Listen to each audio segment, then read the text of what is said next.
Les vraies voix Sud Radio, le grand débat du jour.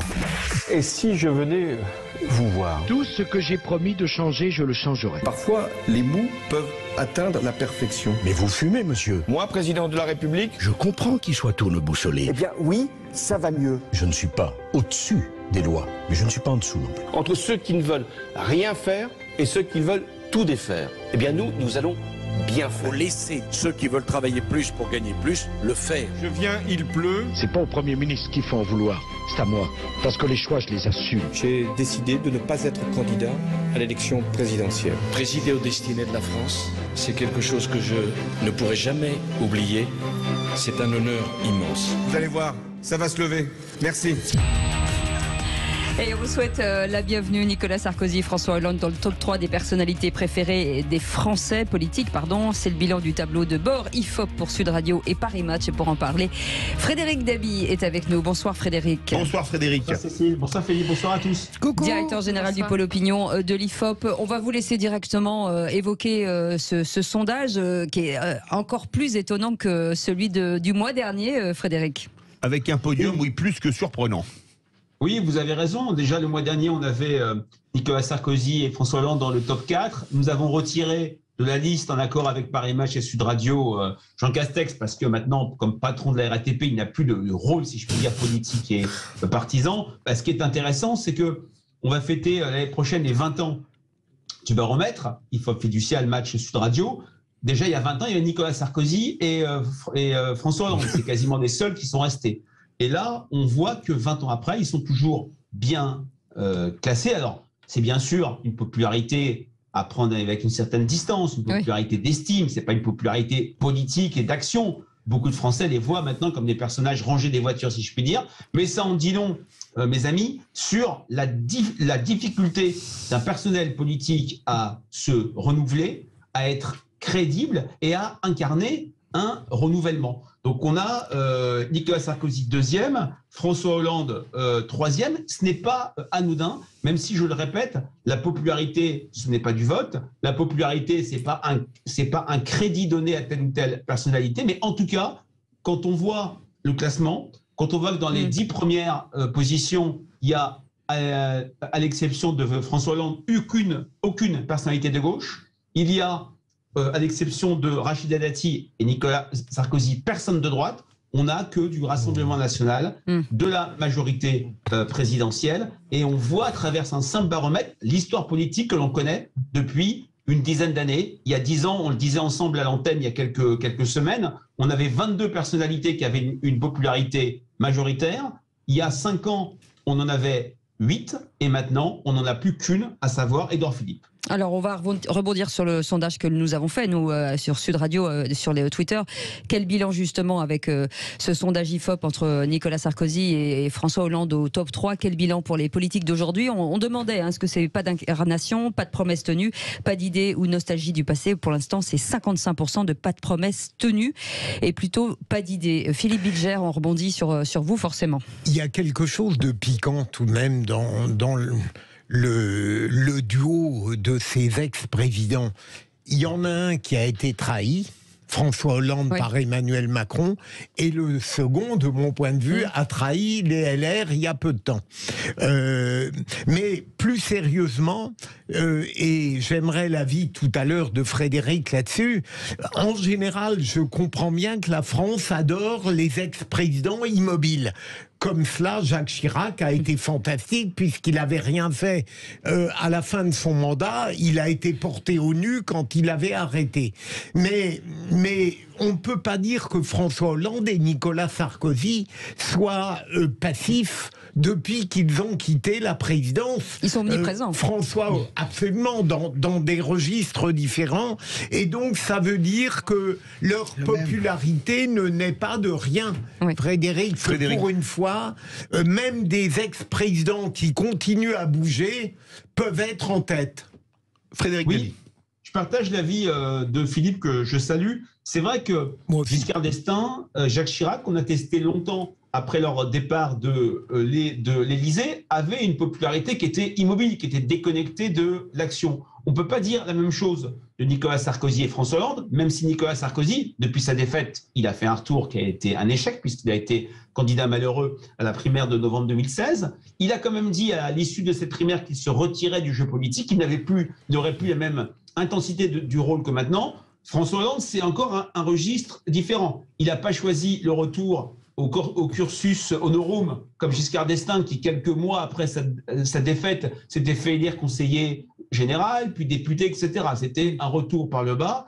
François Hollande, c'est une présence médiatique forte, ce sont des livres, ce sont des conseils donnés au Parti socialiste, mais pour autant, on ne peut pas dire, Philippe, que c'est un acteur du jeu politique actuel. Non, sauf si je ne suis pas d'accord, par exemple, d'être Frédéric. Aux élections européennes, il décide un retour concret dans la vie politique. Mais c'est vrai que ces deux anciens présidents sont beaucoup moins inertes, si je puis dire, et pardon de ce terme, que les prédécesseurs Giscard d'Estaing et Jacques Chirac. Je ne suis pas d'accord avec ce que vous dites, mon cher Dabi. Je suis assez souvent d'accord avec vous, mais là, pas du tout. Ma chère de Gouin.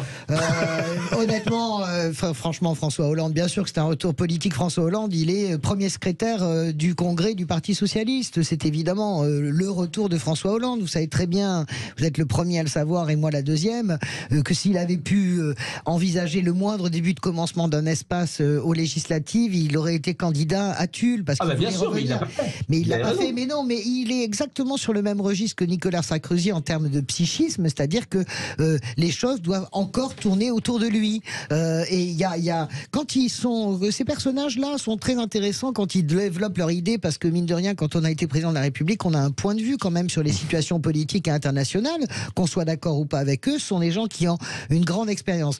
Et là où ils deviennent toxiques, et je pense que Nicolas Sarkozy est toxique pour son propre camp, on l'a vu pendant la présidentielle dans son attitude avec Valérie Pécresse, et on le voit encore dans le Congrès, on le voit dans l'attitude des Républicains à l'Assemblée nationale par rapport à Emmanuel Macron. Et je crois que François Hollande est toxique à la gauche, parce qu'évidemment, il veut absolument regagner ce Congrès. Il ne supporte pas que son ancien directeur de cabinet soit le patron du parti et qu'il ait passé une alliance qui a plus ou moins gagné quand même aux législatives. Donc, il n'a pas gagné du tout. Non, mais je veux dire mais l'alliance de la gauche a fait beaucoup plus que ce qu'on pouvait espérer. Et évidemment que François Hollande a cette toxicité-là. On fait tourner juste un peu la parole. J'ai parlé moins longtemps que Philippe Bilger. Je sais, mais c'est parce qu'il vous reste. Non, mais je le dis. François, j'en ai marre de cette légende sur. Non, mais on va arrêter avec la légende sur De Gouin parle trop et pas les autres. Françoise, il nous reste 30 secondes, c'est pour ça. Sinon, il faut envoyer la pub. J'ai l'habitude d'être concise, je vais l'être. En fait, moi, ce que je note dans ce tableau de bord qui a été fait, c'est qu'à part Édouard Philippe, qui a le plus d'opinions favorables, 54% d'opinions favorables, tous les autres, en fait, la majorité, c'est des opinions défavorables quand même. Donc, il ne faut pas perdre de vue qu'ils sont qu'à 45 pour Sarkozy et 44 pour Hollande, et que les mauvaises opinions, c'est quand même 52% et 54%. Donc, en réalité, le seul finalement populaire, c'est Édouard Philippe. Tous les autres, finalement, les gens considèrent, ils sont beaucoup plus à considérer qu'ils ne sont pas bien que le reste. Et ben, vous restez Alors, ce que vous dites, on va faire la pub. On fait une pause, Frédéric. Vous restez avec nous. Je répondrai après parce que c'est très très important. Ok, allez, restez avec nous. Restez avec nous. Merci d'être avec nous. C'est les vraies voix jusqu'à 19h avec Françoise de Gaulle, avec Aurore Boyard, avec Philippe Bilger et vous au 0826 300 300. Bienvenue sur Sud Radio. Les vraies voix Sud Radio, 17h-20h. Philippe David, Cécile de Ménibus. Bienvenue dans les vraies voix si vous venez de nous rejoindre. Vous avez manqué quand même pas mal de trucs, mais on vous accepte quand même. Bienvenue sur Sud Radio avec Philippe Bilger, avec Françoise de Gouin, avec Aurore Boyard. Et nous revenons aujourd'hui sur ce sondage IFOP qui mène finalement Édouard Philippe premier et Nicolas Sarkozy et François Hollande, personnalités préférées, politiques préférées des Français. Et vous vouliez répondre, Frédéric Dabi, à ce que vous disait Aurore, de dire que finalement, il y avait plus de 50% de gens qui étaient mécontents. En tout cas, je ne sais plus comment vous l'avez dit, en tout cas, Aurore. Mais vous vouliez réagir sur ce qu'a dit Aurore Boyard. Oui, je voulais faire un petit point de méthodologie et de pédagogie par rapport à ce qu'a dit Aurore Boyard, que je salue. Ce qu'elle dit est juste pour Nicolas Sarkozy et François Hollande, puisque quand on n'exprime pas une bonne opinion à leur égard, on exprime une mauvaise opinion. Mais pour les autres personnalités, n'oublions pas qu'on laisse la possibilité, et ça rend notre baromètre extrêmement cruel, de répondre « je ne le connais pas suffisamment ». Donc il n'y a pas beaucoup de personnalités qui ont plus de mauvaises que de bonnes opinions. Il y a, et c'est d'ailleurs un autre signe de la défiance des Français, il y a tous les candidats à la présidentielle. Marine Le Pen, Jean-Luc Mélenchon, Anne Hidalgo, Valérie Pécresse, Nicolas Dupont-Aignan, Éric Zemmour, bien sûr, malgré sa progression ce mois-ci. Donc,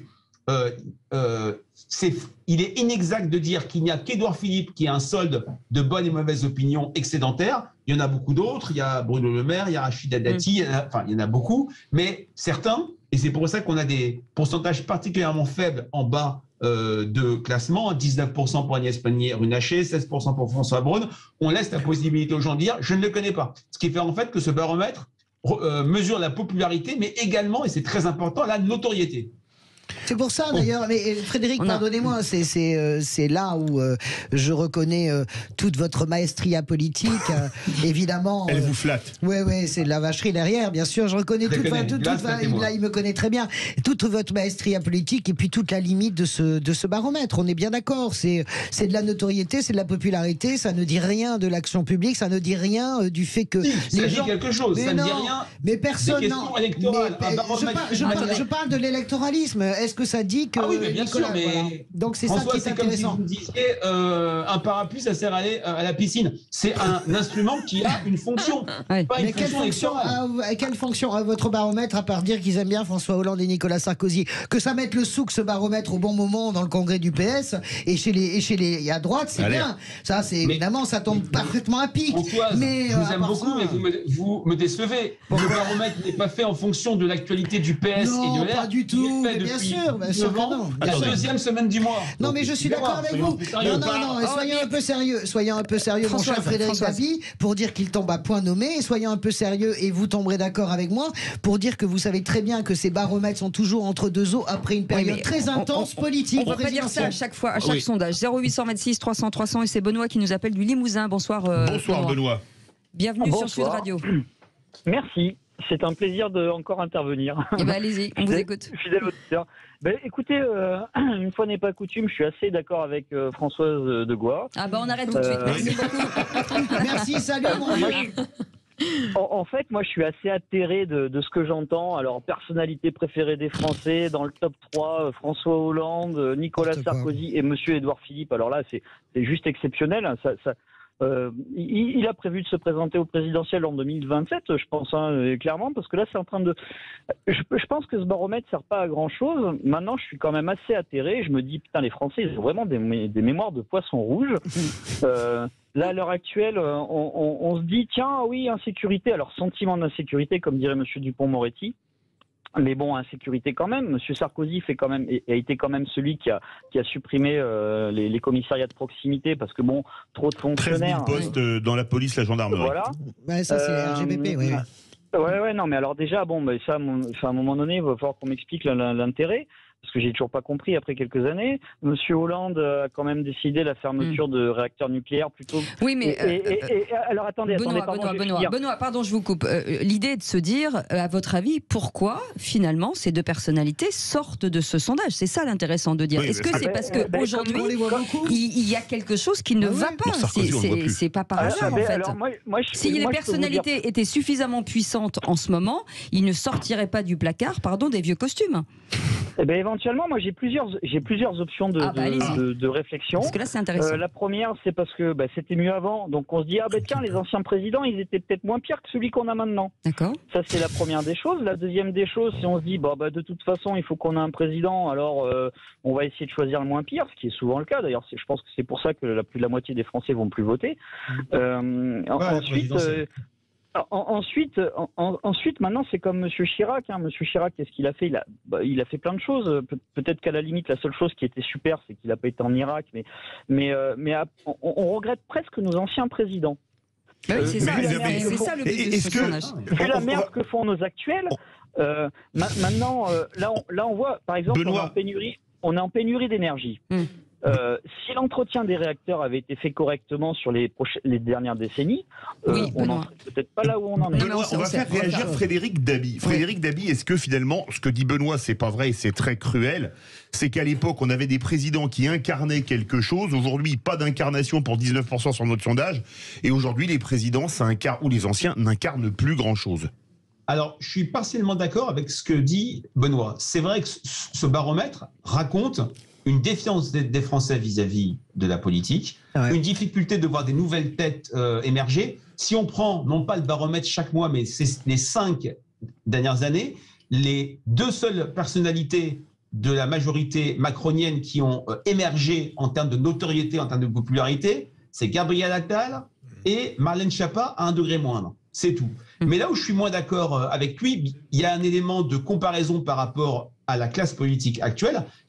S'agissant d'Emmanuel Macron, qu'on le veuille ou pas, il a quand même un score de 42% de bonnes opinions et il est justement un des ressorts de sa popularité, qui est minoritaire mais qui est quand même non négligeable, c'est le sentiment de distinction par rapport à ses prédécesseurs et par rapport à la classe politique actuelle, notamment les prétendants à la présidentielle, Marine Le Pen d'un côté, Jean-Luc Mélenchon de l'autre. En tout cas, moi, ce qui me frappe par rapport aux périodes passées, c'est la difficulté de nouveaux profils d'émerger. Et c'était absolument pas le cas en 2007, en 2012, voire en 2002. C'est vrai que vous avez raison là-dessus, Frédéric. Là, on va se rejoindre. La difficulté de l'émergence. Après, vous savez qu'on est dans une période atone, comme toujours, ceux qui suivent les présidentielles et les législatives. On est dans une période atone. Et vous savez très bien aussi que ce baromètre-là, en pleine campagne de présidentielle, il monte et il fait émerger de nouvelles personnalités. En tout cas, il fait remonter des personnalités. Je me souviens que Mélenchon, à un moment donné, a été la personnalité préférée. Et puis c'est redescendu. Avril 2017. Et voyez ce que je veux dire.